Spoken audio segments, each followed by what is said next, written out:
Hello. In this video we continue our cycle of Tech Native API. Yesterday I recorded a lot of hooks, and I only today, when wake up, noticed that I forget this row fully. Like I was too tired to even notice that I just go from this to this. So we're gonna check this row, and its row is a bit interesting because you see all these technologies is about your camera or some screen capture. So, and today we're going to speak about Screen Capture API.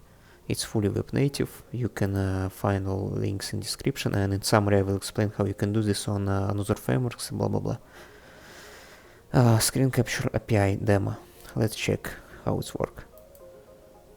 We just have some demo here. We can capture screen in browser mode. I guess you already do this in some Google Meet or something, but you can do it natively in your interface. When you want to use something similar to screen capture to get it.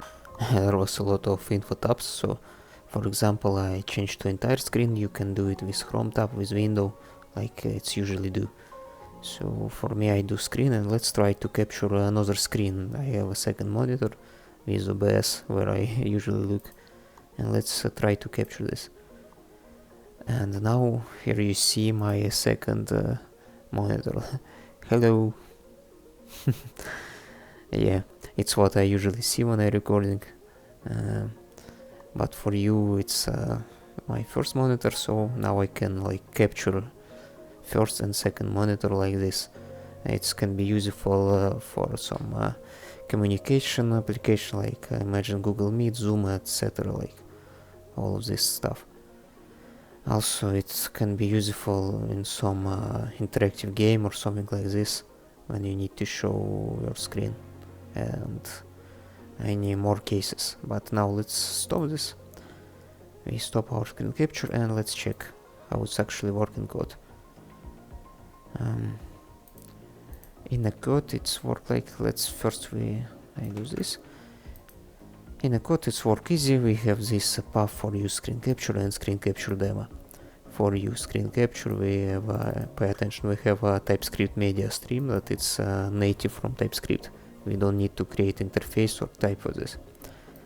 And we have a function for start capture. This function then will go there, like stream and stop capture. And this function try to const media await navigator.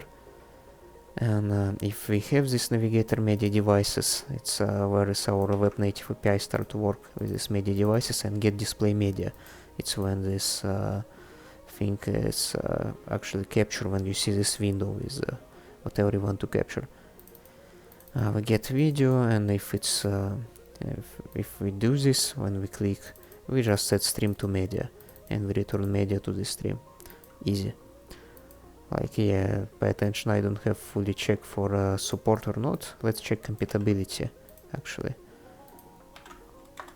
Gather media devices, we can check it here in MDN.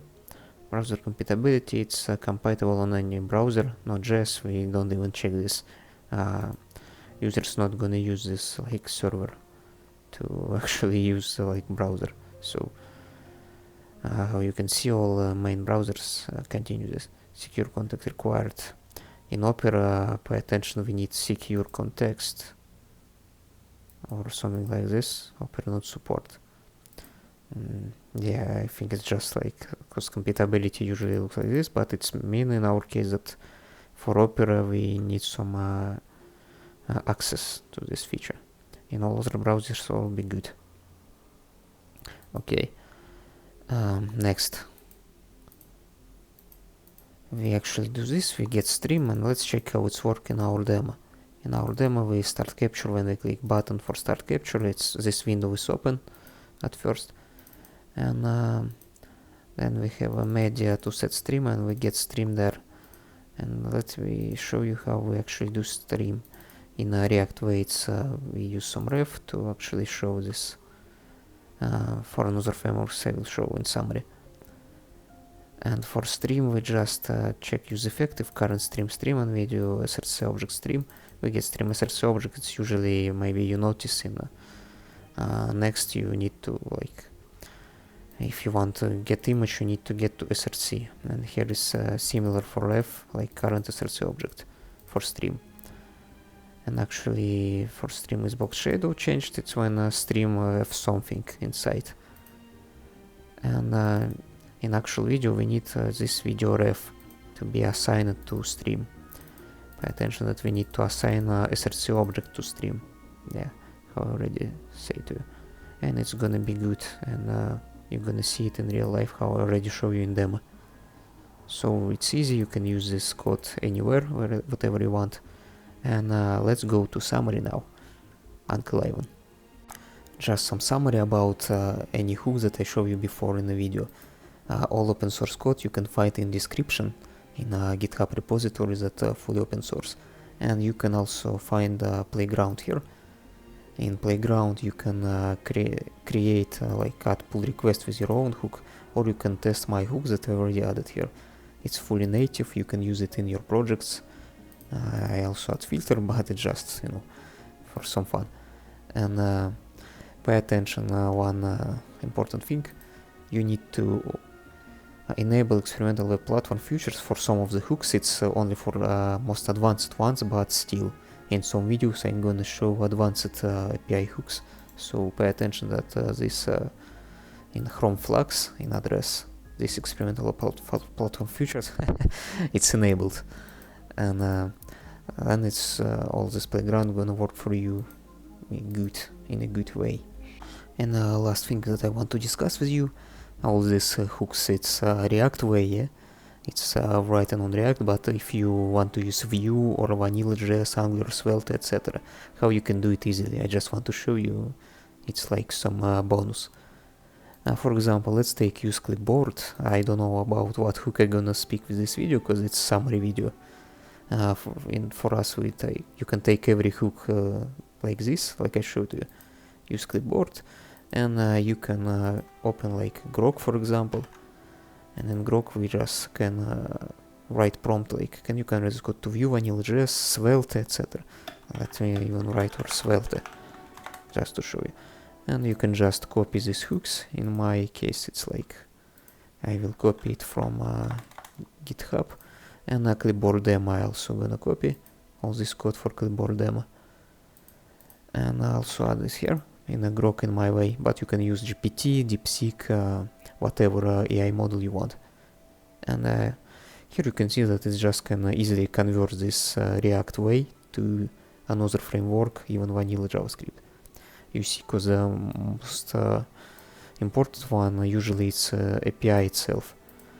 But if you don't want like to rewrite it yourself, you can just ask it like this. And you can see that in VanillaJS even it's created some use clipboard functions, like here. It's named it in React use hooks way, in React community way.